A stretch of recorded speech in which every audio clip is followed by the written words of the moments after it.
It's amazing that that record even got made.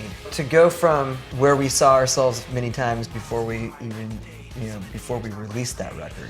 Chester came out to LA just like having started in the band, and he was like kind of living out of his car and deciding, do I want to be in this band? Do they want me in this band? Like, how does it work? Before we'd started working together, Chester had never really screamed on a song. He sang. He didn't like do what he ended up doing on Hybrid Theory. We discovered that together, you know? I came in being used to being the only singer, to coming in and being one of two vocalists that are coming from completely different areas, but also having to like figure out how to sing within the songs to make the songs the best.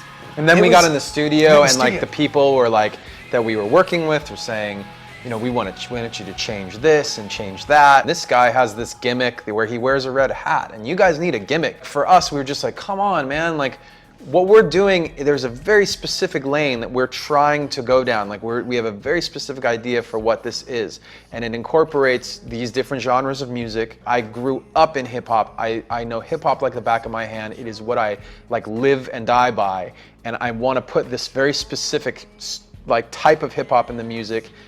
And I know these people don't get it, but somebody out there is going to hear this and get it, that it's really, the choices that we're making are what makes this album what it is. The fact that Hybrid Theory, one, that we got signed, we even made the record, that we even got it out, like, we had to fight for that thing, man. Like, it was like, it got ugly at some points, and it was just like, this is what this is going to be like?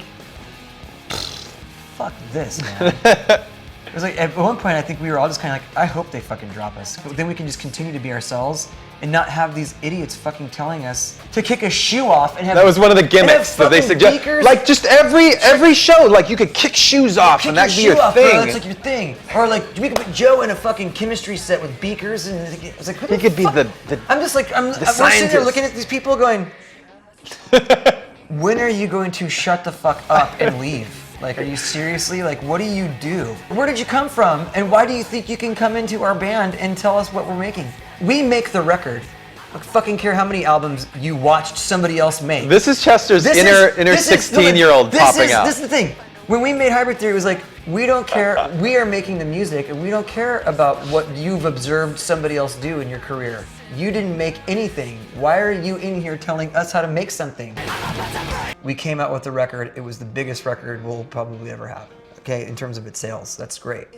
That's hard to follow up. Like, we knew automatically, like, every record after that's not going to sell 20 million or something records. Like, so it took a lot of pressure off of us. That record means a lot. It means a lot to us. It means a lot to, it's allowed us to really know that we can stay true to who we are. We can fight for what we want, and we can take chances that we want to take. So it was a very important record for us. It set the bar for us. They're a reflection of where we are creatively. It's the best thing that we could do with our talents at the time. That's what we always had to do. We had to set that bar high, and we learned a lot from making that record, for sure.